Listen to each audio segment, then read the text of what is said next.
విద్యార్థిని. మొన్న తీన్మార్ మల్లన్న అలియాస్ చింతపండు నవీన్ ఎలాంటోడు అలాంటి ప్రస్తుత రాజకీయాల్లో ఉంటే సమాజానికి ఎలా హాని జరుగుతుందో మీకు వివరించాను. ఈ రోజు అదే తీన్మార్ మల్లన్న ఏ విధమైన మాటలతోటి, ఏ విధమైన దొంగ మాటలతోటి, లంగ మాటలతోటి మళ్ళా మన ముందుకు వస్తున్నాడు వివరించడానికి ముందుకు వస్తున్నా. ఈయన తీన్మార్ మల్లన్న కాదు, మాయాదారి మాటలతో ప్రజలను మభ్యపెట్టిన మాయాదారి మల్లన్న.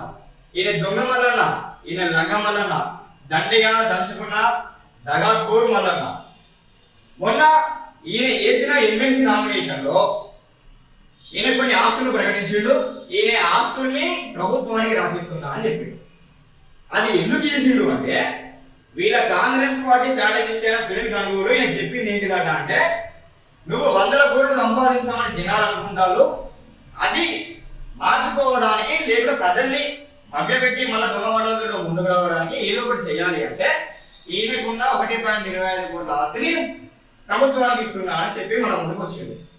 అయితే మనం ఒకటి ఆలోచించాల్సింది ఏంటిదంటే, ఛాయ పైసలు అడుక్కున్న తీన్మార్ మల్లన్నకి ఈ రోజు ఇంత ఆస్తి ఎక్కడి నుంచి వచ్చింది? ఇంకొకటి, ఈయనకు ఎలాంటి సొసైటీ లేవని చెప్పేసి అంతకుముందు టీవీలో వాగిండు. మరి మొన్నటి నామినేషన్ దాఖల్లో తీన్మార్ మల్లన్న అని చెప్పేసి సొసైటీ ఎక్కడి నుంచి వచ్చింది?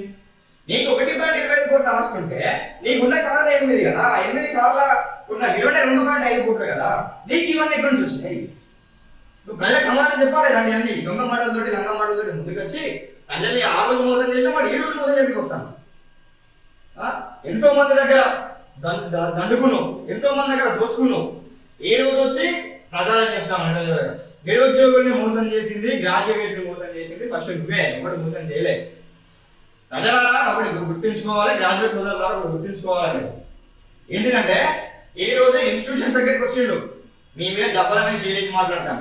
ఈ రోజు మీద జబ్బలమైన షేర్ చేసిండు, రేపు మీ ఇన్స్టిట్యూషన్ కూడా చేయొచ్చు గెలిస్తే. అదొకటి మీరు ఆలోచించుకోవాల్సిన అవసరం ఉంది. గత ప్రభుత్వాన్ని ఉద్యోగాలు చేయలేదు, మోసాలు చేస్తానని చెప్పేసి నిందలేసిండు. అదే ఈ రోజు ప్రభుత్వం వచ్చినాక ప్రభుత్వానికి కొమ్ము కాస్తాడు. ఈయన ప్రశ్నించే గుంటగా అనుకుంటే ప్రశంసించే గుంటగా మారిపోయాడు. ఒకటి. రెండవది, 317 జీవోలు రద్దు చేస్తానని చెప్పేసిండు. ప్రభుత్వం రాగానే దాని మీద ఎలాంటి కొట్లాట లేదు. 2. ఇంకొకటి ఏంటిది అంటే, ఈయనకున్న పరిచయాలతోటి, దొంగ యూట్యూబ్ ఛానళ్లతోటి మళ్ళా మన గ్రాడ్యుయేషన్ మభ్యపెట్టి మనం ముందుకు వస్తున్నాడు. పట్టభద్రుల ఒక్కసారి మీరు ఆలోచించండి. స్ట్రాటజిస్ట్ గెలవాలన్నా, స్ట్రాంగ్ గ్రాడ్యుయేట్స్ గెలవాలన్నా, మన గొంతు గెలవాలన్నా, లేకపోతే ప్రశంసించే కాంగ్రెస్ గొంతు గెలవాలన్నా ఒక్కసారి మీరు ఆలోచన చేయాల్సిన అవసరం ఎంతగానో ఉంది.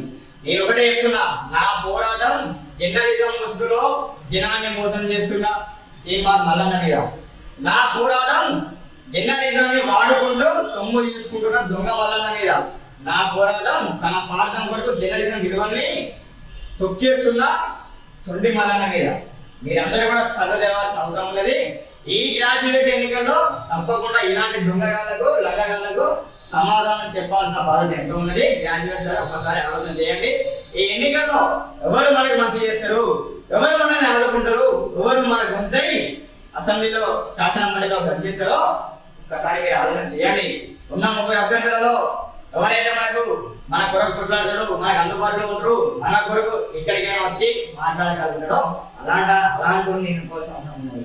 ఇలాంటి ఎన్నుకుంటే ఈ రోజు 100 కోట్లు వేరే 1000 కోట్లు అయితే అలాంటి గెలిస్తే ఇవాళ మన నడుమే చేయి పెట్టాడు, నిద్ర చేయి పెట్టాడు, ఈ రోజు కింద ఉక్క పెట్టినాడు, అలా పాదాలకు వస్తాడు. అందుకే ఒకసారి ఆలోచన చేసి మనం ఎవరికి ఓటు వేయాలి నిర్ణయించుకోండి. ఒకసారి తప్పు చేసినాం, రెండోసారి చేస్తే తప్పు కాదు, 30 ఇలాంటి రాజకీయాల్లో ఉంటే రాజకీయ వ్యవస్థనే కుళ్ళిపోతుంది అని మీకు సవినయంగా తెలియజేస్తున్నాను. జై హింద్.